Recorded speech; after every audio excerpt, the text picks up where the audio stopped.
Good morning children. How are you? Are you fine? Okay, ఈరోజు మనం sense organs గురించి చెప్పుకుందాం. Sense organs are 5. Sense organs ఇదేంటి చెప్పండి? ఐ, ఇది నోస్, ఇది ఇయర్, ఇది టంగ్, ఓకే, ఇది skin. These are sense organs. Sense organs మనకి జ్ఞానేంద్రియాలు. ఇవి ఐ అంటే చుట్టూ ఉన్న వస్తువుల్ని మనం చూడడానికి, మనుషులు గుర్తించడానికి, రంగులు పోల్చడానికి మనకు ఉపయోగపడే శరీర భాగము. I to see. నోస్ మనకి చుట్టూ ఎటువంటి స్మెల్స్ కానీ వాసనలు ఇవన్నీ ముక్కు ద్వారా మనం గ్రహించగలుగుతాం.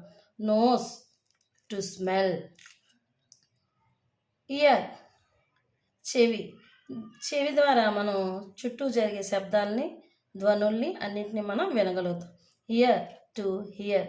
మ్యూజిక్, సంగీతం వినడం ఇలాంటివన్నీ కూడా ఈ జ్ఞానేంద్రియం ద్వారా తెలుసుకుంటాం. Next tongue.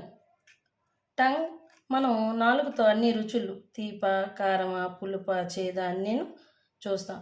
Tongue to taste. And next skin. Skin మనకి వాటర్ కానీ ఏదైనా వేడిగా ఉందా, చల్లగా ఉందా, మెత్తగా ఉందా, ఏదైనా వస్తువుని మనం టచ్ చేసి చూడడానికి skin. Skin to touch. Eye to see. Nose to smell. Ear to hear. Tongue to taste. Skin to touch. These are sense organs. అర్థమైందా?